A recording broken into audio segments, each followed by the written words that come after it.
गर्मी की तपती धूप और ट्रैफिक के जाम से सड़क के किनारे पर एक गच्चे में आइसक्रीम का ठेला फंसा हुआ था, जिसे एक बुजुर्ग औरत निकालने की कोशिश कर रही थी। आसपास से बहुत से लोग निकल रहे थे, पर कोई मदद के लिए नहीं बढ़ा। उस तमाशे भरी भीड़ में से अचानक वह लड़की ना जाने कहां से आई। उसने दूसरे किनारे से उस ठेले को पकड़ा और बाहर निकालना शुरू कर दिया। करीब 5-7 मिनट की उन दोनों की मशक्कत के बाद आखिरकार वह उसे बाहर निकालने में कामयाब हो गए। आप ठीक है? आपको इस उम्र में ये सब करने की क्या जरूरत है? आपको आराम करना चाहिए। उसने माथे में आए पसीने को पोंछते हुए बड़ी आत्मीयता से सवाल किया। उसकी बात सुनकर बूढ़ी दादी की आंखों में अनायास ही बहुत सारे भाव उमड़ आए। क्या करूं बिटिया, पेट भरने के लिए काम तो करना पड़ता है, उन्होंने एक लंबी सांस छोड़ते हुए कहा। उनकी बातों में एक अजीब सी खलिश थी, शायद उनके अपनों द्वारा किए तिरस्कार की थी, या शायद उम्र के इस पड़ाव पर आकर अकेले होने की। आपके साथ और कोई नहीं है दादी? आई मीन आपके पति और बच्चे? उस लड़की ने दोबारा सवाल किया। नहीं बिटिया, मेरा इस दुनिया में कोई नहीं है। पति को स्वर्ग सिधारे 2 साल के करीब हो गए होंगे, रिश्तेदारों ने पनाह दी नहीं। तब से ही बस जो कुछ जमा पूंजी थी उससे ये ठेला ले लिया और आइसक्रीम बना के बेच रही हूँ। दादी, आप बुरा ना माने तो आपको एक सलाह दूं। आप मेरे साथ चलिए, मैं एक अनाथ आश्रम चलाती हूँ जहाँ आप जैसी बहुत सी दादी माँ और बहुत सारे बच्चे हैं।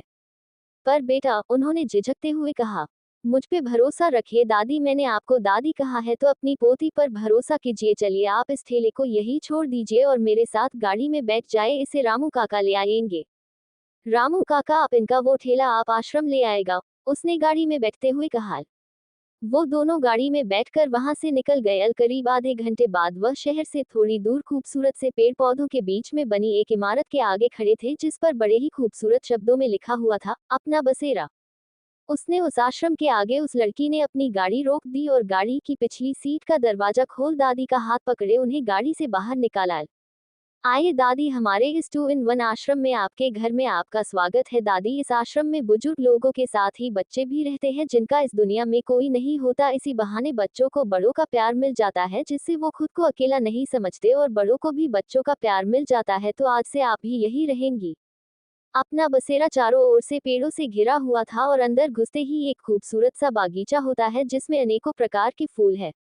थोड़ा आगे बढ़ के बच्चों के लिए ढेर सारे झूले भी हैं। अंदर को एक कारखाने जैसा हॉल है, जहां सब बुजुर्ग बैठकर काम करते हैं।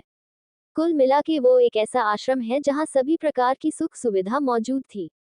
लड़की आश्रम में आते हुए, जमुना काकी जल्दी आइए। अंदर से एक औरत आती है जो लगभग दादी जी से उम्र में थोड़ी ही कम होंगी। ओ, हो गुड़िया, आ रही हूँ, शांत हो जाओ। बताओ आज किसको लेकर आई हो? जमुना काकी बाहर आते हुए बोली। उनके स्वर में एक मिठास और अपनत्व था। आपको कैसे पता मैं किसी को लेकर आई हूँ? मुझे सब पता रहता है, तुझे मैं अच्छे से जानती हूँ। तू ही है ऐसी, रोज किसी का भला करती ही है, कभी किसी बच्चे का तो कभी हम जैसे लोगों का, जिनको अपने ही ठुकरा देते हैं। उसके सवाल पर जमुना काकी ने जवाब दिया। ओहो काकी, आप तो सेठी हो गई, ये बसेरा आप सबका ही तो है। चलिए अब जल्दी से इन्हें ले जाए अंदर, और कुछ थैले उनको देते हुए, ये चॉकलेट्स आप बच्चों को दे देना, आज मुझे जल्दी निकलना है, वरना मैं दे देती। रूही मेरा इंतजार कर रही होगी आज मॉल में, अगर जल्दी नहीं गई तो मेरा मर्डर पक्का, उसने हंसते हुए कहा और वहां से गाड़ी की तरफ बढ़ गई। Mumbai Phoenix mall. लड़की जल्दी से कार पार्क करके मॉल के अंदर जाती है और एक होटल की तरफ को बढ़ जाती है, जो कि मॉल में ही बना होता है। अंदर होटल में जाके एक सरसरी सी निगाह वो पूरे हॉल में डालती है। थोड़ी दूर पे एक दूसरी लड़की बैठी होती है, उसकी पीठ इस लड़की की तरफ होती है। जी, आप सभी ने ठीक पहचाना, ये रूही ही होती है। लड़की मुस्कुरा के उसकी ओर बढ़ जाती है। वहां पहुंचकर बैठ भी नहीं पाती है कि रूही सवालों की झड़ी लगा देती है। रूही यार, कहा थी तू इतने टाइम से, मैं कब से तेरा इंतजार कर रही थी, तू मुझे छोड़ के अचानक से कहाँ चली गई थी? ऐसा कोई करता है? लड़की, अबे बस कर मेरी माँ, मैं बस बच्चों के लिए चॉकलेट लेने गई थी, मॉल में थी, नहीं तो थोड़ी दूर जाना पड़ा। रामू काका भी साथ थे मेरे, वहां पर मैं पहुंची तो चॉकलेट लेके वापस ही आ रही थी, पर वहां एक दादी का ठेला फंसा हुआ था तो मैं। वो लड़की बोल भी नहीं पाई, तब तक रूही बीच में ही बोल पड़ी। रूही, बस बस मैं समझ गई कि फिर हमारी आराध्या चौहान की अंदर की मदर टेरेसा जाग गई और वो उनकी मदद करने लगी। हाँ तो आइए आपको मिलाते हैं आराध्या चौहान, यानी कि हमारी हीरोइन से। करीबन 23 साल की उम्र, 5-8 इंच हाइट, गोरा रंग, ब्राउन कलर की बड़ी बड़ी आंखें जिसमें काजल लगे होने की वजह से वो और गहरी दिखती है। गोल चेहरा, सांचे में ढला शरीर, लंबे सुनहरे बाल जिनका ज्यादातर जुड़ा बना रहता है और आगे से थोड़े बाल निकाल के चेहरे पर झूलते रहते हैं। मेकअप का कोई शौक नहीं है, कुल मिला के किसी परी से कम नहीं लगती हमारी आराध्या। स्वभाव से वैसे तो बहुत नटखट है, पर जब गुस्सा आता है तो फिर किसी की नहीं सुनती सिवाय अपने बड़े भाई की। आराध्या और रूही बचपन से ही बेस्ट फ्रेंड्स हैं, इनके घर भी आसपास में है तो दोनों हमेशा से ही साथ रही है, फिर चाहे वो स्कूल हो या कॉलेज। आराध्या ने अपनी लॉ की पढ़ाई पूरी करी है और रूही ने अपनी इंटीरियर डिजाइनिंग की। अब बात करते हैं रूही यानी रोहिका राठौर की, तो दिखने में ये भी कमाल की लगती है। उम्र में आराध्या के बराबर ही है, काली गहरी आंखें, 5-6 इंच हाइट, गोरा रंग, काले बाल जिन्हें कंधों से थोड़े नीचे तक कटवा के रखा है। स्वभाव से ये भी बड़ी चंचल है, इन्हें रोना बड़ी जल्दी आता है और एक बार जो रोना शुरू करे तो फिर तो बस महादेव ही सहारा है। मेकअप का इन्हें बहुत शौक है। आराध्या हम बिल्कुल सही, पर कोई मदर टेरेसा नहीं आई थी, बस मैंने उनकी थोड़ी सी हेल्प की और फिर पता चला कि उनका कोई है भी नहीं, तो मैं बस उन्हें बसेरा छोड़ने गई थी, इसीलिए लेट हो गया। रूही ओ चल कोई नहीं वहां पर, वैसे भी वो खुश रहेंगी। चल अब शॉपिंग कर ले, कल मेरा बर्थडे है बेबी, तो शॉपिंग तो बनती है। आराध्या यार तू जानती है ना मुझसे ये सब नहीं होता, तू कर ले और फिर हम चलते हैं। रूही आरो आराध्या का निकनेम, यार मुझे सब पता है तुझे पसंद नहीं है ये ज्यादा, पर मुझे ये भी पता है तेरी चॉइस सबसे हटके होती है। चल अब मेरी हेल्प कर दे प्लीज, रूही पप्पी फेस बना के बोलती है। आराध्या चल अच्छा ऐसे फेस मत बना। दोनों वहां पे शॉपिंग करती है, रूही चुपके से आरू के लिए भी एक गाउन ले लेती है। फिर दोनों वहां से घर के लिए निकल जाती है। चौहान मेंशन देखने में बेहद ही आलीशान, चारों तरफ हरियाली, क्योंकि आराध्या को पेड़ों से बहुत प्यार है। अंदर घर में घुसते ही एक बड़ा सा हॉल जिसमें सोफे पड़े थे, थोड़ी दूर पर ही एक बड़ी सी डाइनिंग टेबल थी, उसके लेफ्ट साइड में जाके किचन, हॉल में से ही सीढ़ियां ऊपर की तरफ जाती है और ऊपर ही सबके रूम्स थे। चौहान कंस्ट्रक्शन इनका बिजनेस है, इंडिया के सबसे टॉप कंपनीज में इनका नाम आता है और राठौर इंडस्ट्रीज भी किसी से कम नहीं है, उनका नाम भी जानी मानी हस्तियों में आता है। आराध्या की फैमिली में उसके बड़े पापा, बड़ी माँ, पापा मम्मी और एक बड़ा भाई है जिसे वो दादा बोलती है और वो उसके बड़े पापा के बेटे हैं। और फिर सबसे एंड में आती है आराध्या, घर में सबसे छोटी होने की वजह से सबकी लाडली, उसकी मम्मी उसे उग्रवादी बोलती है उसकी शैतानियों की वजह से। घर पहुंचकर आराध्या सीधे अपने रूम में पहुंच जाती है, एक बड़ा सा रूम तरीके से सेट किया हुआ। आराध्या आई और आते ही अपने बेड पे फैल गई और जल्दी ही उसे नींद भी आ गई। शाम के समय चौहान मेंशन में नव, आरू का बड़ा भाई जिसे प्यार से नव कहते हैं, चाची आरू किधर है? ऑफिस से आते ही उसने ये सवाल किया। आइए मिलवाते हैं अर्नव से। उम्र 28 साल, 6 फीट हाइट, हल्की भूरी आंखें, गोरा रंग, देखने में हैंडसम सा मुंडा, सेट किए हुए बाल जिनमें से थोड़े बिखर के उसके माथे पर आकर उसको और भी स्मार्ट सा लुक दे रहे थे। बॉडी बना रखी थी अच्छी खासी, नेचर में थोड़ा सा गुस्से वाला है अपना अर्नव पर। दुनिया में सबसे ज्यादा प्यार वो अपनी आरू से करता है, कम उम्र में ही उसने लगभग पूरा बिजनेस संभाल लिया है।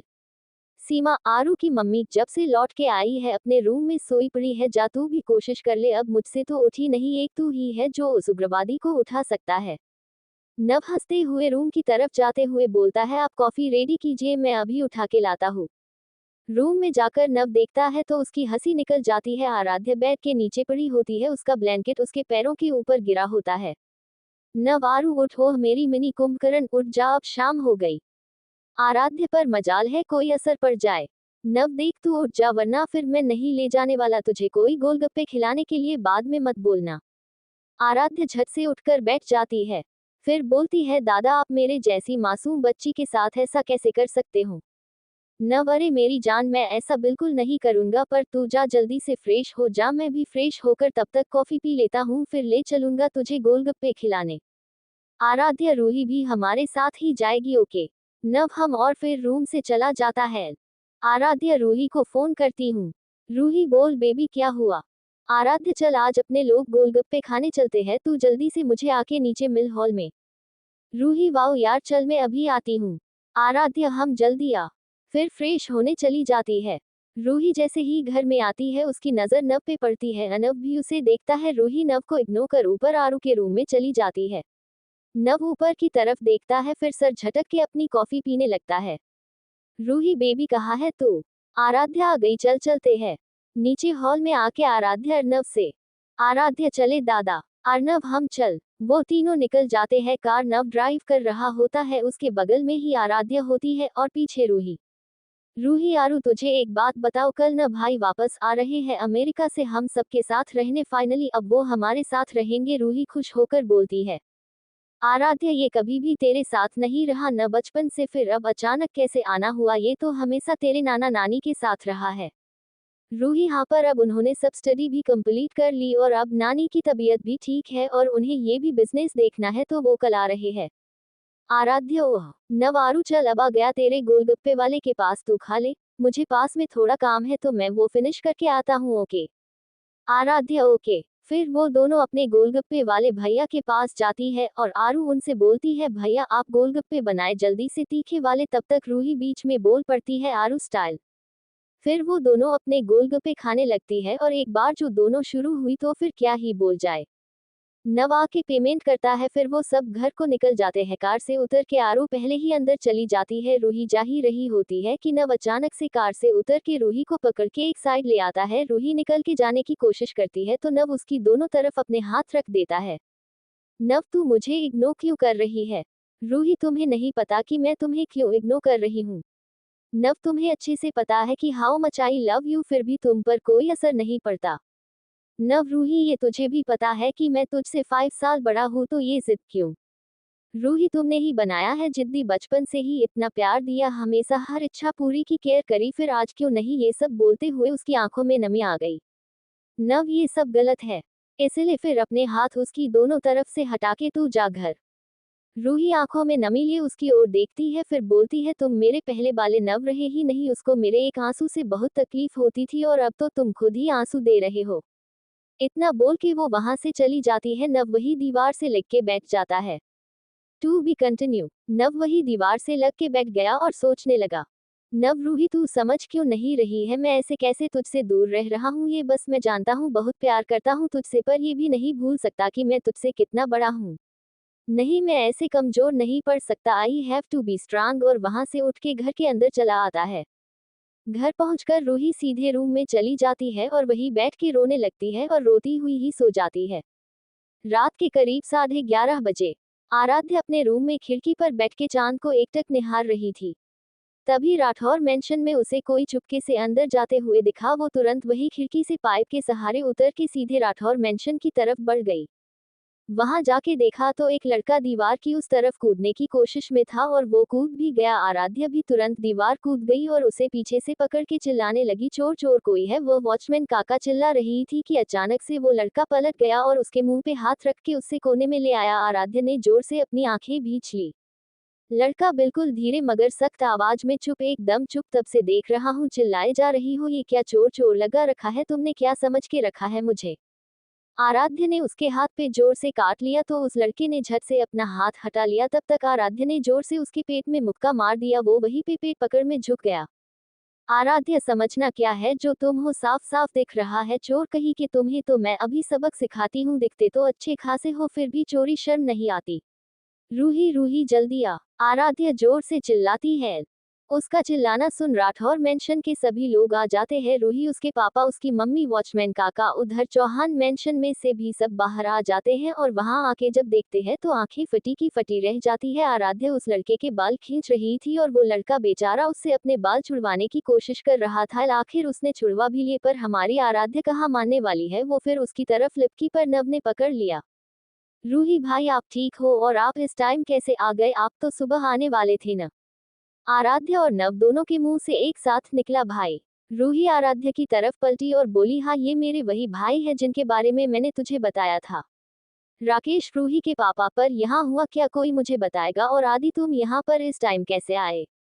हाँ तो इनसे मिलिए, ये है आदित्य राठौर उर्फ आदि, उम्र 25 साल, 6-2 इंच हाइट, गोरा रंग, नीले रंग की आंखें, जो एक बार देखे तो देखते ही रह जाए, एकदम फिट बॉडी, हैंडसम और क्यूट सा बंदा बना बनाया चॉकलेट बॉय है। अपना आदि नेचर में वैसे तो शांत ही है, पर जब गुस्सा आ जाए तो मजाल है किसी की सुन ले। एल आदि डैड, मैंने सोचा कि यह आके रूही को सरप्राइज दूंगा, पर पता नहीं ये लड़की कहाँ से आ गई और चोर चोर चिल्लाने लगी। आराध्य जो कि घूर के उसे देख रही थी वो बोल पड़ी, ओ हेलो मिस्टर ब्लू आइज, आधी रात में दीवार से कूद के चोर ही आते हैं? सरप्राइज का तो पता नहीं, इंसान शॉक जरूर हो जाए। आदि देखो लड़की। आराध्य बीच में ही बोल पड़ी, आराध्य चौहान नाम है मेरा, तो तमीज से नाम लो, ये लड़की वड़की बोलने की जरूरत नहीं है समझे, मुझे भी पता है मैं लड़की हूँ। Adi you are just impossible forget it. और फिर सबके पैर छूता है और आराध्य को घूर के देखता है जो पहले से ही उसे घूर रही थी। फिर टाइम देखता है 12 बजने में 3 सेकंड थे और रूही को गले लगा के बोलता है हैप्पी बर्थडे रूही। फिर आराध्य भी उसे गले लगा के बोलती है हैप्पी बर्थडे बेबी। सब एक एक करके रूही को विश करते हैं पर नव पहले ही अंदर चला जाता है और जब वापस आता है तो उसके हाथ में केक होता है। रूही के पास आके बोलता है हैप्पी बर्थडे बच्चा। रूही घूर के उसे देखती है फिर केक कट करके सबको खिलाती है। अगले दिन सबको जल्दी उठना होता है तो सब सोने चले जाते हैं। अगली सुबह राठौर मेंशन। सुबह से ही घर में काफी चहल पहल थी। चौहान मेंशन की लेडीज भी इधर ही आ गई थी। हमारी मिनी कुंभकर्ण अभी तक सो रही थी। रूही जब रेडी होकर नीचे आई तो सीमा जी ने उसको काला टीका लगा दिया। लगाती भी क्यों नहीं, रूही लग ही इतनी प्यारी रही थी। ब्लैक कलर के सूट के साथ रेड पटियाला सलवार और रेड दुपट्टा जो कि साइड से पिन किया था। लाइट रेड लिपस्टिक और हल्के से मेकअप के साथ हमारी रूही कातिल लग रही थी। सीमा जी हाय कितनी प्यारी लग रही है मेरी बच्ची, किसी की नजर न लगे। रूही मुस्कुरा दी। रूही आंटी आरू कहाँ है, दिख नहीं रही। सीमा जी अरे वो तो अभी तक सो रही होगी। रूही मैं उससे मिलके आती हूँ। पास से गुजरते आदि के कान में जब ये बात पड़ी तो अपने मन में ही बड़बड़ाने लगा। आदि हाँ अब तो सो ही रही होगी, रात में वैम्पायर के जैसे मुझ पे लिपटी पड़ी थी। ओह गॉड ये लड़की है क्या, अजीब ही प्रकार का प्राणी है। आदि बड़बड़ाता हुए जा रहा था कि सामने आए आ रहे राजेश जी से टकरा गया। राकेश जी बरखुरदार ध्यान कहाँ है आपका, क्या बड़बड़ाए जा रहे हो, तबीयत ठीक है। आदि या डैड आई एम फाइन, बस थोड़ी देर में डेकोरेशन वाले आने को है, मैं बात करके आता हूँ। और राकेश जी का जवाब सुने बिना ही भाग गया।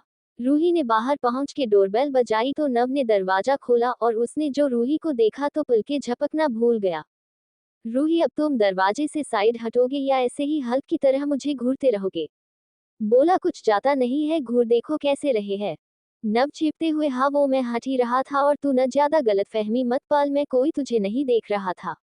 रूही हाँ तो मैंने कब बोला तुम मुझे देख रहे थे, मैंने तो ये बोला कि तुम मुझे घूर रहे थे, अब हटो साइड। नव को साइड कर रूही ऊपर आराध्य के रूम में जाती है और देखती है कि रूम में कोई नहीं है पर म्यूजिक की आवाज आ रही थी बालकनी से। फिर वो वही रूम से लगी हुई बालकनी की ओर जाती है, वहां पर पसीने से तर आराध्य पंचिंग बैग पे मुंह के बरसाए जा रही थी। रूही ओहो आरू आज तो बस करती चल, अब जल्दी से घर पर, मम्मी पूछ रही थी तेरे बारे में।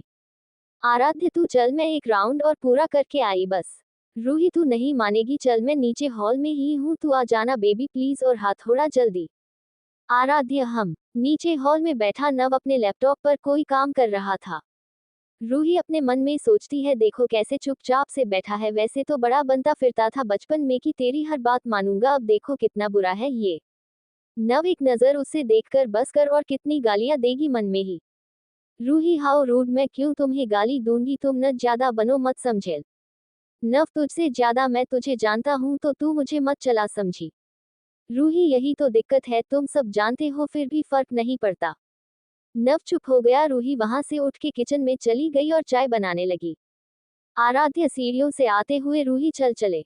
रूही चाय लेके आती है, ये ले पहली अपनी चाय पी ले क्योंकि वहां सब बिजी होंगे। वो आराध्य को चाय देती है और नव को कॉफी, फिर खुद भी चाय लेती है। दोनों अपनी चाय खत्म करके राठौर मेंशन निकल जाती है। रूही पहले अंदर चली जाती है और आराध्य का कॉल आ जाता है तो वो पीछे रह जाती है। Aaradhya no you don't worry about Basera, वहां का लीगल वर्क मैं देख लूंगी। वो फोन पर किसी से बात करते हुए आ रही थी। वही अंदर से आदि कुछ टोकरियां लेके आ रहा था जिनमें फ्लावर्स थे। टोकरियों की वजह से कुछ दिख नहीं रहा था क्योंकि वो उसके सर से भी ज्यादा थी तो उसने ध्यान नहीं दिया और आराध्य से टकरा गया। वह बेचारा जैसे ही टकराया सारे फूल और टोकरियां ऊपर आसमान में थी। आराध्य की नजर पड़ी तो वह जल्दी से संभल गई मगर आदि संभल नहीं पाया और नीचे गिर गया और सारी टोकरियां एक एक कर उसके ऊपर, अपने ऊपर टोकरियां गिरते देख आदि ने आंखें बंद कर ली। उसकी ऐसी हालत देख आराध्य की हंसी छूट गई। आराध्य की हंसी सुन आदि ने आंखें खोली तो आराध्य को खड़े खड़े खुद पर हंसते देख उसका चेहरा फीका पड़ गया। मैं आपसे बाद में बात करती हूँ। आराध्य ने किसी को फोन पर जवाब देते हुए कॉल कट कर दिया। वो कॉल कट कर वह आदि की तरफ मुड़ गई। आराध्य तुम एक बात बताओ, कोई काम ढंग से कर भी सकते हो या नहीं? तुमसे फूल नहीं संभाले जा रहे, बिजनेस कैसे संभाल पाओगे? आदि वो मेरा मसला है, वैसे तुम अपना मुंह क्यों नहीं बंद कर लेती, जब देखो चपड़ चपड़ बोलती रहती हो। आराध्य हो कितना झूठ बोलते हो, मैं कब ज्यादा बोली, मैं तो चुप ही रहती हूँ, खुद ही तो तब से बोले जा रहे हो। आदि खड़े होते हुए, तुमसे बात करना ही बेकार है, just go to hell. Aaradhya, if you want then you can go to hell, वैसे भी तुम जैसे नीम चढ़े करेलों की यहाँ इस दुनिया में कोई जगह नहीं है। आदि, वह करेला, मैं तुम्हें करेला नजर आता हूँ। आराध्य, ना बाबू, तुम करेले थोड़ी, तुम तो नीम चढ़े करेले हो, अब हटो रास्ते से, खंबे जैसे खड़े हो, और अंदर चली गई। आदि तो वही अपनी आंखें फाड़े अंदर की तरफ देखता रह गया, फिर वो भी अपना सर झटक के अंदर चला गया। अंदर हाल में सब बैठे थे। सारिका जी, आदि की माँ, जब आराध्य को आते हुए देखती है तो हाथ पकड़ उसको भी सबके साथ बिठा लेती है, फिर सब शाम की तैयारियों के बारे में बात करने लगते हैं। रूही, आरू चलना, हम लोगों को आश्रम में बच्चों के लिए भी कुछ ले जाना है, ऊपर से राम को भी इनविटेशन देना है। आराध्य, उसे क्या इनविटेशन देना, वो तो ऐसे भी आ ही जाएगा, चल चलते हैं। दोनों निकल जाती है। रूही राम को इनविटेशन देती है, तब तक आराध्य बच्चों के लिए कुछ सामान ले लेती है। आश्रम पहुंच के बच्चों को कुछ खिलौने, चॉकलेट्स और गिफ्ट देती है, फिर उनके साथ थोड़ी देर खेलकर बड़ों से आशीर्वाद लेके घर वापस आ जाती है। शाम को पूरा राठौर मेंशन जगमगा रहा था। वहां की खूबसूरती भी देखते ही बनती थी। अपना पूरा घर रूही ने खुद ही डिजाइन करवाया था, ऊपर से आदि ने जो आज डेकोरेशन करवाई थी वो उसमें चार चांद लगा रहे थे। पूरा मेंशन लड़ियों से सजा हुए था, अंदर ही बलून से बहुत प्यारी डेकोरेशन थी। हॉल में सबसे बड़ी दीवार पे ही लटका हुआ था हैप्पी बर्थडे रोहिका, और वहीं पर एक टेबल लगी थी जहां एक बड़ा सा केक रखा था। पार्टी का ड्रेस कोड था ब्लैक एंड व्हाइट। सभी मेहमान लगभग पहुंच चुके थे, जानी मानी हस्तियां आई हुई थी पार्टी में। आदि ने ब्लैक थ्री पीस सूट पहन रखा था और वही अर्नब ने व्हाइट शर्ट पे ब्लैक ब्लेजर और ब्लैक फॉर्मल पैंट पहनी थी। दोनों ही कमाल लग रहे थे। थोड़ी देर में सीढ़ियों पे स्पॉटलाइट पड़ी तो रूही और आराध्य साथ में आ रही थी। सबकी नजर जब उन पे पड़ी तो सब देखते ही रह गए। अर्नब की नजर जब रूही पर पड़ी उसका तो मुंह ही खुल गया। रूही ने व्हाइट कलर का गाउन पहना था जिसमें ब्लैक कलर से डिजाइन बनी थी। उसने बालों को कर्ल करके खुला छोड़ दिया था। डार्क रेड लिपस्टिक और हल्के मेकअप लुक के साथ वो कहर ढा रही थी। वही आराध्य ने ब्लैक गाउन पहना था जो उसके गोरे रंग पे खूब फब रहा था। इसने बालों को हल्का सा पिन करके खुला ही छोड़ा था। आंखों में काजल और लाइट पिंक लिपस्टिक के साथ वो बिना मेकअप के ही बिजलियां गिरा रही। आदि की नजर जब उस पे पड़ी तो एकटक उसे देखने लगा, न चाहते हुए भी बार बार उसकी नजर आराध्य पे जाके ही ठहर जा रही थी। दोनों नीचे उतर के आई तो आराध्य नव के पास जाके उसका मुंह बंद करते हुए कहती है, आराध्य दादा मुंह तो बंद कर लो आप ऐसे, वरना मच्छर घुस जाएगा। एल नव चीपते, पागल, मैं तो तुझे देख रहा था, बहुत प्यारी लग रही है, बिल्कुल परी जैसी, पर रहेगी तो तू छिपकली ही। आराध्य मुंह बना लेती है, फिर बोलती है, क्या दादा, एक तो वैसे ही मुझसे ये सब नहीं संभलता, ऊपर से इस रूही की बच्ची ने कसम देके मुझे ये पहना दिया, पता नहीं कब ले आई ये मेरे लिए। नव, अरे मेरी छिपकली, कुछ लड़कियों वाले भी काम कर लिया कर, वैसे तू बहुत प्यारी लग रही है सच में। वो दोनों बात कर रहे होते हैं कि रूही भी आदि को लेके वही आ जाती है। आराध्य जब आदि को देखती है तो मुंह बना लेती है, जिसे देख के न चाहते हुए भी आदि मुस्कुरा देता है। नव और आदि थोड़ी देर में ही काफी घुल मिल जाते हैं। थोड़ी देर बाद आराध्य एक जगह खड़ी होती है कि कोई पीछे से अचानक उसकी आंखें बंद कर लेता है। आराध्य, राम कब बड़ा होगा तू, ये बच्चों वाली हरकतें छोड़ दे अब। फिर पीछे पलट जाती है। एक हैंडसम सा लड़का लगभग आराध्य की ही उम्र का खड़ा था, करीब 6 फीट हाइट, काली आंखें, अच्छी खासी बॉडी, ब्लैक कोट पेंट में कमाल लग रहा था। राम, ओ माय गॉड, आरू ये तू है, आई कांट बिलीव इट, मुझे लगा ये रूही खड़ी है, तू तो बिल्कुल कमाल लग रही है। तब तक रूही भी आ जाती है। राम रूही को गले लगा के विश करता है, फिर रूही से बोलता है, राम यार रूही, ये आज अपनी आराध्य को लड़की किसने बना दिया। आराध्य, राम मैं लड़की ही हूँ और ये तू भी जानता है, मुझसे ये सब नहीं संभाला जाता। रूही, हाँ सब पता है इसे भी, और मुझे भी मैडम को कसम दी है तब जाके मानी ये लड़की इसे पहनने के लिए। राम, चल नव से भी मिल लेता हूँ, चले आराध्य। रूही, ओ हेलो, मैं भी यही हूँ और मेरा बर्थडे है, माना कि आरू कमाल लग रही है पर थोड़ी बहुत अच्छी मैं भी लग रही हूँ। आराध्य, अरे बेबी तू मुझसे भी अच्छी लग रही है, अब चल। तीनों एक दूसरे का हाथ पकड़े उस ओर बढ़ गए जहाँ आदि और नव थे। To be continue. वो तीनों आदि और नव के पास चले आए। राम नव के गले लगता है, राम ब्रो, आपसे एक बात बोलूं, आज तो आरू इतनी प्यारी लग रही है, मन कर रहा है इसे भगा के ले जाओ, आप आशीर्वाद दो बसल। आदि जब ये सुनता है तो पता नहीं क्यों लेकिन उसे राम से चिढ़ मचती है। वो कुछ बोलने ही वाला होता है पर तब तक आराध्य बोल पड़ती है, आराध्य, अगर तू चाहता है कि तेरी हड्डियां न टूटे और तू सही सलामत वापस जाए तो तुरंत अपना मुंह बंद कर ले। राम मुंह बना लेता है तो आराध्य उसके गाल खींचते हुए, अरे मेरे भोलूराम, तू क्यों चेपड़े जैसा मुंह बनाने लगा, और हंस पड़ती है। साथ में रूही और नव भी हंसने लगते हैं। राम, अभी ये चेपड़े क्या होता है अबल? आराध्य, पता नहीं, बस मन में आया तो बोल दिया, और तू नाम पे कंसंट्रेट कर, न मीनिंग से तुझे क्या। रूही, बस करो तुम दोनों अब। फिर राम की तरफ बढ़ के, राम, ये है मेरे बड़े भाई आदित्य राठौर, और भाई ये है राम सहगल। सहगल प्रोडक्शंस इन्हीं की कंपनी है। राम आदित्य से हाथ मिलाता है, nice to meet you Aditya. Adi, same here and you can call me Adi. Ram, okay L. फिर केक कटिंग की अनाउंसमेंट होती है। रूही केक कट करके सबसे पहले आराध्य को खिलाती है, फिर आदि को, फिर राम को, फिर बाकी सभी को एक एक करके खिलाती है। सबसे आखिर में नव को खिलाती है और नव उसे खिलाता है। फिर थोड़ा सा केक उसके नोच पे लगा देता है। रूही घूर के उसे देखती है, पर वो मुस्कुराता हुआ दूसरी ओर चला जाता है। फिर रूही माइक लेके हाल के बीचों बीच आती है और बोलती है, Ruhi, thank you everyone for coming, special thanks to भाई जो आपने इतना सब किया। आदि मुस्कुरा देता है। Now my demand is Aru have to sing song for me, so put your hands together baby, come on. Aru को तो झटका लग जाता है, फिर भी वो मुस्कुरा देती है। आराध्य, रूही के पास आके, तुझे तो मैं बाद में देखूंगी। रूही, आराम से देख लेना बेबी, मैं तेरी ही हूँ, बट पहले एक गाना गा दे। लाइट्स ऑफ होती है, फिर रूही आराध्य को गिटार देके आदि के पास चली जाती है, जहाँ पहले से ही राम और नव खड़े होते हैं। हॉल के बीचों बीच एक स्पॉटलाइट पड़ती है, तो वहाँ आराध्य एक चेयर पे बैठी होती है, उसके हाथ में गिटार होता है और उसके माइक लगा होता है।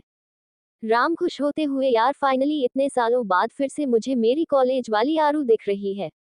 आदि एक नजर राम को देखता है, फिर रूही की तरफ पलट के, इसे लड़ने के अलावा और कुछ भी आता है? तभी राम बोल पड़ता है, राम, वो तो तुम खुद सुन लेना। फिर आराध्य से, कम on Aaru. Aaradhya, this one for you Ruhi. तेरे जैसा यार कहाँ कहाँ ऐसा याराना। याद करेगी दुनिया तेरा मेरा अफसाना। टू, मेरी जिंदगी सवारी मुझको गले लगा के, बैठा दिया फलक पे मुझे खाक से उठा के। टू, यारा तेरी यारी को मैंने तो खुदा माना, याद करेगी दुनिया तेरा मेरा अफसाना। इतना गा के ही आराध्य रुक गई। सच में आराध्य की आवाज में जादू था। सभी आंखें बंद करके उसके गाने को महसूस कर रहे थे। आराध्य ने गाना खत्म किया ही था कि सभी जोरों से तालियां बजाने लगे। रूही भाग के आके उसके गले लग गई, उसकी आंखों में नमी थी। रूही, यार माना कि मैंने डिमांड की, पर तूने तो मुझे रुला ही दिया, ऐसा कौन करता है? आई लव यू यार। तभी राम भी आके दोनों के गले लग जाता है, ओ हेलो, मैं भी हूँ। आराध्य, हाँ तू तो है ही मेरे भोलूराम। पार्टी में खाना दाना चल रहा था कि तभी रूही नव को खिंच के बाहर गार्डन में बनी एक दीवार के पीछे ले आई। नव, रूही तू कहाँ लेके जा रही है बच्चा? रूही ने नव के गले में अपनी बहे डाली। रूही, अब बोलो क्या बोल रहे थे? नव, जिसकी हालात पहले ही खराब थी, रूही के करीब होया। नव, मैं ने कब को कुछ बोला। बड़ी मुश्किल से उसने ये गिने चुने शब्द बोले। रूही को उसकी हालत देख के हंसी भी आ रही थी और उसकी मासूमियत पर प्यार भी। रूही, अच्छा तो तुमने अंदर केक क्यों लगाया मेरी नोच पे? रूही ने नव को अपने और पास खींचते हुए कहा। नव, ओके सॉरी बच्चा, आगे से कभी ऐसा नहीं करूंगा, प्लीज अभी अंदर चलते हैं, कोई देख लेगा। रूही, ऐसे कैसे? गलती की है तो सजा तो मिलेगी ना। नव, पर अभी मुझ पे केक नहीं है, उसने लाचारगी से कहा। रूही, तुमसे बोला भी किसने कि मुझे तुम्हें केक लगाना है? उसने नव को हक करते हुए कहा। नव, तो तू क्या करेगी फिर? कौन सी सजा है? रूही, बड़ी सिंपल सी सजा है तुम्हारी। नव, क्या? रूही सर उठा के उसकी तरफ देखती है और फिर धीरे से जाके उसके कान में फुसफुसाते हुए बोलती है, यू हैव टू किस मी। नव, उसकी आंखें हैरानी से बड़ी हो जाती है, फिर खुद को रूही से अलग करते हुए, क्या तू क्या बकवास कर रही है? रूही, ओके तो तुम मुझे किस नहीं करोगे? नव, जोर से नमे सर हिलाते हुए, बिल्कुल नहीं करूंगा। रूही फिर उसके पास आते हुए, या तो तुम मुझे किस करोगे या फिर मैं तुम्हें सबके सामने प्रोपोज करूंगी। नव हैरानी से उसे देखता है। नहीं, तू ऐसा कुछ नहीं करेगी। रूही, वहाँ ऐसे मत देखो, तुम अच्छे से जानते हो मैं ये कर सकती हूँ। नव हार मानते हुए, अच्छा ठीक है, पर तुझे अपनी आंखें बंद करनी होंगी। रूही, ओके। वो अपनी आंखें बंद कर लेती है। नव उसे दीवार की तरफ घूमता है और हल्के से उसके माथे को अपने होठों से छू के भाग जाता है। अंदर पार्टी में लगभग ज्यादातर मेहमान जा चुके थे। आदि आराध्य के पास आके, यू हैव ब्यूटीफुल वॉइस। आराध्य, ओ थैंक यू, बट मुझे तो लगा था कि मुझे लड़ने के अलावा कुछ आता ही नहीं है। आदि आई एम सॉरी बट तुम भी तो लड़ने को हमेशा घोड़े पर सवार रहती हो तो इसीलिए मैंने वो बोल दिया। आराध्य इट्स ओके। आदि अपना हाथ आगे करते हुए फ्रेंड्स। आराध्य हाथ को देखती है और हाथ मिला लेती है। ओके फ्रेंड्स चलो इस दोस्ती शुरुआत मीठे से की जाए, तुम यही रुको मैं अभी आई। आदि ओके। आराध्य केक के पास जाके एक पीस उठाती है और उसमें ढेर सारा नमक डाल के आदि के पास आ जाती है। फिर मन ही मन सोचती है अब देखना मिस्टर नीम चढ़े करेले, मुझे लड़ाकू बोला था ना, इसे खा के तुम्हारे अंदर की कड़वाहट थोड़ी और बढ़ जाएगी। आराध्य केक का पीस सीधे लाके उसके मुंह में ठूस देती है। आदि जैसे ही केक खाता है उसका पूरा मुंह कड़वा हो जाता है। वो जल्दी से गेस्ट रूम की तरफ भागता है। आराध्य वहीं पर खड़ी होकर हंसने लगती है। आदि अंदर गेस्ट रूम में बने वॉशरूम में बार बार खुद को शांत करने की कोशिश कर रहा था। उसके मुंह से कड़वाहट जाने का नाम ही नहीं ले रही थी। थोड़ी देर बाद वो नॉर्मल होकर बाहर रूम में आता है। आदि ये लड़की बड़ी खतरनाक है, इससे तो जितना दूर रहो वही अच्छा है, पर एक बार मुझे मिल जाए ये फिर मैं बताता हूँ इसे। आराध्य किसे क्या बताओगे नीम चढ़े करेले। आदि पीछे पलट जाता है। आराध्य बिल्कुल उसके ठीक पीछे ही होती है। वो जैसे ही पलटता है आराध्य गिरने लगती है, पर आदि उसका हाथ पकड़ के खींच लेता है। ऐसा अचानक खींचे जाने से वो संभल नहीं पाती और उसका सर आदि के सीने से लग जाता है। आदि का दिल बुलेट ट्रेन की स्पीड से धड़क रहा था और यही हाल आराध्य का भी था। आराध्य आदि से छूटकर भागने के लिए पलटती है, तब तक आदि उसके कमर में हाथ डाल के खुद से सटा लेता है। आराध्य की पीठ आदि के सीने से लगी होती है। आराध्य उसके कान के पास में धीरे से बोलता है, तुमने मुझे ऐसा नमक वाला केक क्यों खिलाया। आराध्य तो तुमने भी तो मुझे लड़ाकू बोला, और तुम तो वैसे भी नीम चढ़े करेले हो, जब भी बोलते हो कड़वा ही बोलते हो, तो वो थोड़ी सी कड़वाहट से तुम्हारा क्या बिगड़ जाता। आदि हम तो मैं नीम चढ़ा करेला हूँ तुम्हारे हिसाब से। तो आदि एकदम से उससे पकड़ के अपने तरफ घुमा लेता है। तुम कौन हो। आराध्य मैं तो एक मासूम सी लड़की हूँ। आदि हैरानी से उसे छोड़ देता है। तुम और मासूम कौन सा वहम पाल रखा है, अरे तुमसे ज्यादा खतरनाक कोई नहीं देखा मैंने आज तक। आराध्य क्योंकि तुम न लपट झंटूस हो इसलिए, और तुमसे तो मैं बाद में निपटूंगी। और उसके पैर पे अपना जूता मार के भाग जाती है। आदि जब तक समझता कि क्या हुआ वो भाग चुकी थी। आराध्य नीचे आके मम्मी पापा अब चले। सीमा जी हाँ मेरी उग्रवादी, हम सब तेरा ही इंतजार कर रहे थे। आराध्य दादा कहाँ पर है। सीमा जी वो पहले ही घर चला गया, उसके सर में दर्द था तो इसलिए। अब असली वजह क्या थी ये तो हम सभी जानते हैं, बेचारा नव अपनी इज्जत बचा के भागा था। आराध्य ओके मैं एक बार रूही से मिल आती हूँ, आंटी कहाँ है वो। सारिका जी अपने रूम में है, जा मिल ले जाके। आराध्य रूम में जाके देखती है तो रूही बेड पर बैठी मुस्कुरा रही थी। आराध्य क्या बात है रूही, ऐसा क्या हो गया जो तू अकेले मुस्कुरा रही है, कहीं दादा ने प्रपोज तो नहीं कर दिया। रूही तुझे लगता है कि नव ऐसा कभी करेगा। और आराध्य चिल बेबी करेंगे, बस थोड़ा टाइम दे उन्हें, बचपन से ही उन्होंने तेरी हर बात मानी है, हमेशा तेरा ख्याल रखा, तेरे लिए जाने कितने ही लड़कों को पीट चुके हैं, पर बस बात यहीं पे आके रुक जा रही है कि वो तुझसे बड़े हैं और तेरी फैमिली में सब उन पे आंख बंद करके भरोसा करते हैं, तो वो उन सबका भरोसा नहीं तोड़ना चाहते। कोई नहीं बेबी, जल्दी ही वो उसे भी साइड कर देंगे, फिर तू और दादा साथ होंगे। रूही पता है इसीलिए तो उससे प्यार हो गया मुझे, क्योंकि उसने हमेशा ही मेरा ख्याल बच्चे के जैसा रखा, तभी तो अभी भी बच्चा ही बोलता है। वो उसे कौन समझाए कि अब बच्ची नहीं हूँ मैं। आराध्य अरे मैं हूँ ना, मैं समझा दूंगी, हैप्पी बर्थडे अगेन, चल मैं अब चलती हूँ। रूही हम और सुन, आई लव यू मिस्टर कलाकार। आराध्य अबे दादा नहीं हूँ मैं, आराध्य हूँ ये सब तू उन्हें ही बोलना, और हंसते हुए चली जाती है। इस बात से अनजान कि कोई और भी था जो इनकी बातें सुन रहा था इतनी देर से। To be continue. रात में आराध्य अपने रूम में सो रही थी, तभी उसे महसूस हुआ कि उसके कमरे में कोई है। वो तुरंत उठ के बैठ गई और इधर उधर देखने लगी। पर्दे के पीछे उसने किसी के जूते देखे, फिर क्या था, आ गई हमारी आराध्य के अंदर काली माता। उसने पास में ही रखी क्रिकेट बैट उठाए और जोर से उस पर्दे के पीछे छिपे हुए इंसान के पैर में दे मारा। दर्द से चिल्लाता हुआ आदि बाहर आया। आदि मर गया रे, अबे क्या पागल हो तुम, ऐसे कोई किसी को मारता है, कुछ भी दया भाव नहीं है तुम्हारे अंदर, वैम्पायर कहीं की। आराध्य हो, तुमने मुझे वैम्पायर बोला तो तुम कौन हो चिलगोजे कहीं के, तुम्हें तो मारते मारते बेट तोड़ देना चाहिए और एक भी काउंट नहीं करना चाहिए। तुम क्या चोर प्रजाति के हो जो सबके घरों में कूदते फांदते रहते हो, तुम्हें तो। आराध्य बोल ही रही होती है कि आदि एकदम से उसे खींच के उसके मुंह पे हाथ रख देता है। आदि चुप, बिल्कुल चुप, मैं तब से देख रहा हूँ, बोले जा रही हूँ, मैं इंसानों की प्रजाति का ही हूँ और सबके घर में नहीं कूदता, मैं बस अपने घर में ही कूदा था। मैं कल पहली बार और आज तुम्हारे रूम में आया हूँ, मुझे तुमसे कुछ इम्पोर्टेंट बात करनी थी। मैंने तुम्हारी और रूही की सारी बातें सुनी, आज वो सब क्या था? क्या सच में रूही नव को पसंद करती है, और अगर करती भी है तो कब से करती है, मुझे सब बताओ। आदि इतना बोल के चुप हो गया और आराध्य को देखने लगा। वो दोनों अभी काफी करीब थे। आदि बस आराध्य की आंखों में देख रहा था। एकदम से उसने अपना सर झटका और आराध्य की तरफ देखते हुए बोला, अब बोलोगी भी तुम कुछ? आराध्य कुनमुनाई तो आदि का ध्यान गया कि उसने अभी भी उसके मुंह पे हाथ रखा हुआ है। उसने हाथ हटाया तो आराध्य जोर जोर से सांस लेते हुए खांसने लगी। आदि ने जल्दी से पानी का गिलास उठाया जो वही बेड के पास रखा था और उसे पानी पिलाया।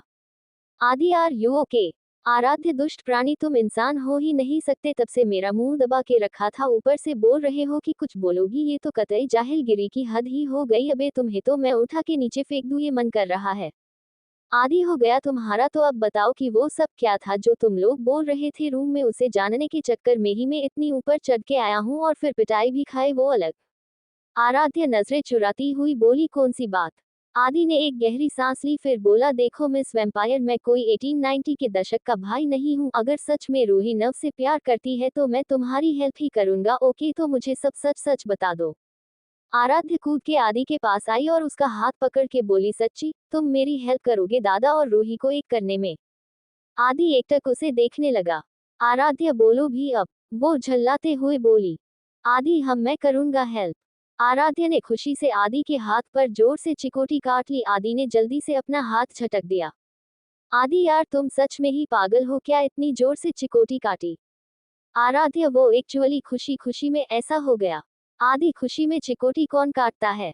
आराध्य अपनी लटों को फूंक मार के उड़ाते हुए स्टाइल में बोली, मैं।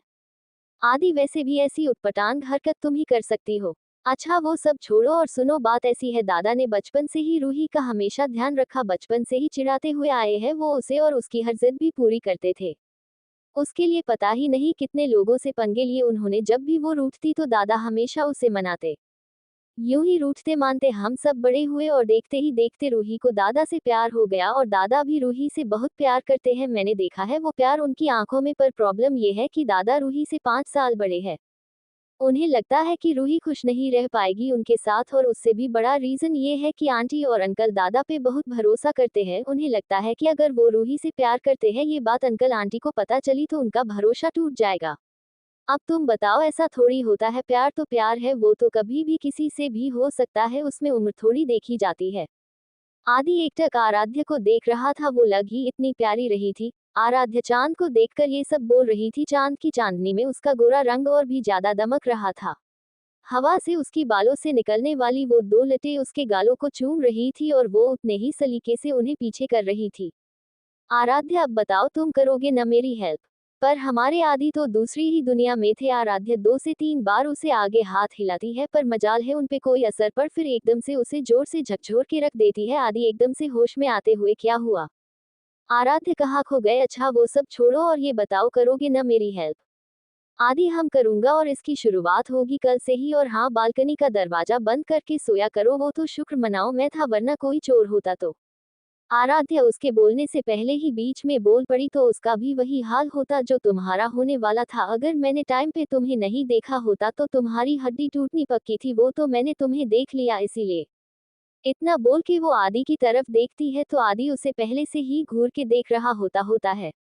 तुम थोड़ा सोच समझ के बोला करो, जब देखो टेप रिकॉर्डर जैसे शुरू हो जाती हो। मैं चलता हूँ अब, वरना ये 2 मिनट और रुका तो पागल हो जाऊंगा। आराध्य, पर तुम जाओगे कैसे? आदि, जैसे आया था वैसे ही चला जाऊंगा। आराध्य, मतलब? आदि बालकनी में बने हुए पाइप से फिर वो बालकनी की तरफ बढ़ जाता है। आराध्य भी जल्दी से उसके पीछे भागती है। आराध्य, पर तुम ऐसे कैसे जाओगे, तुम्हें लग जाएगी, तुम चलो, मैं तुम्हें गेट से ही निकाल दूंगी चुपके से। आदि बिना कुछ बोले बालकनी से पाइप के सहारे उतर के नीचे खड़ा हो जाता है। आराध्य, बंदर है बना बनाया। आदि, और तुम बंदरिया? फिर वहां से मुस्कुराते हुए चला जाता है। आराध्य भी बड़बड़ाती हुई अपने रूम में आ जाती है। अगली सुबह, चौहान मेंशन। देवेंद्र जी, आराध्य के बड़े पापा किसी से फोन पर बात कर रहे होते हैं। जी आप अगले हफ्ते ही आ सकते हैं जी, पर आखिरी फैसला बच्चों का ही होगा। दूसरी तरफ से फोन पर कोई कुछ बोलता है, जी ठीक है, नमस्ते। थोड़ी देर बाद सभी ब्रेकफास्ट करने के लिए बैठे होते हैं सिवाय अर्नव और आराध्य के। देवेंद्र जी, राखी, ये नव और आरू किधर है, अभी तक ब्रेकफास्ट के लिए नहीं आए। राखी जी, आराध्य की बड़ी माँ नव आरू को उठाने गया है, वो वैसे भी उसके बिना उठाए उठने से रही। अरे इसकी सगाई हो चुकी है, कुछ समय बाद ही शादी हो जाएगी इसकी, और इसे अपनी जिम्मेदारियों का कोई एहसास ही नहीं है। भगवान जाने कैसे संभालेगी ये अपने ससुराल में। सब ऊपर से लड़कियों वाले एक भी ढंग नहीं, हमेशा वही अपने कटे फटे कपड़े पहनती है। देवेंद्र जी हंसते हुए, अरे रानी साहेब आप चिंता मत कीजिए, इसीलिए हमने उसके लिए ऐसा परिवार और पति ढूंढा है जहां उसे किसी के लिए भी खुद को बदलने की जरूरत न पड़े, समझिए आप। राखी जी, हाँ ये बात तो है, वीर अपनी आरू का पूरा ध्यान रखेगा। नव जब रूम में आया तो आराध्या आराम से अपने बेड पर किसी मासूम बच्ची जैसी सो रही थी। नव जाके बेड पर उसके सिरहाने बैठ गया और उसके प्यार से उसके माथे को चूमते हुए बोला, उठ जा मेरी मिनी कुंभकर्ण, नीचे सब ब्रेकफास्ट पर तेरा वेट कर रहे हैं। आराध्या एक आंख खोलकर नव को देखती है, फिर उसकी गोद में सर रख के लेटते हुए, बस थोड़ी देर दादा, आरू बाबू जल्दी उठ, फिर मुझे निकलना भी है दिल्ली के लिए। इतना सुनते ही आराध्या की सब नींद उड़ गई, वो झट से उठ के बैठ गई और नव को देखने लगी। आराध्या, दादा आप मुझे अकेले छोड़कर जाओगे? आराध्या मासूमियत से बोली। नव, अरे बस 2 दिन की ही तो बात है और ये मीटिंग बहुत इंपॉर्टेंट है आरू, वरना मैं नहीं जाता। आराध्या, पर मैं आपको बहुत मिस करूंगी। नव, अच्छा तो फिर मैं नहीं जाऊंगा, फिर ज्यादा से ज्यादा क्या होगा, कंपनी का लॉस हो जाएगा, मुझे डांट पड़ेगी। आराध्य, नहीं नहीं आप चले जाओ दादा, पर आप शाम को मुझे कॉल करोगे पक्का? नव, ठीक है, और मैं लौट के आके तुझे ढेर सारी चॉकलेट भी दूंगा पक्का। चल अब तू जल्दी से अपनी पैकिंग करके और फ्रेश होकर नीचे आ जा। नव म्यूजिक चला के नीचे चला जाता है। आराध्य अपनी पंचिंग कर रही होती है कि सामने वाली बालकनी में आदि आता है अपनी कॉफी पकड़े हुए।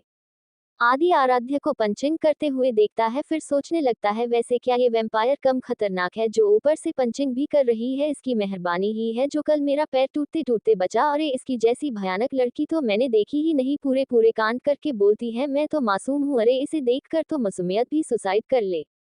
फिर जब वो नजर उठा के सामने देखता है तो आराध्य वहां से जा चुकी होती है। वो भी अपना सर झटक के अपनी कॉफी फिनिश करता है। आराध्य फ्रेश होकर नीचे आती है तो सभी उसका वेट कर रहे होते हैं। सभी ब्रेकफास्ट करते हैं, फिर देवेंद्र जी और राघवेंद्र जी, आराध्य के पापा, ऑफिस चले जाते हैं और नव भी दिल्ली जाने के लिए एयरपोर्ट के लिए निकल जाता है। आराध्य भी आश्रम के लिए निकलने वाली होती है, तब तक रूही भी आ जाती है। आराध्य रूही को साथ लेके अपनी कार की तरफ बढ़ ही रही होती है। तब तक एक गाड़ी आके उनके सामने रुकती है। To be continue.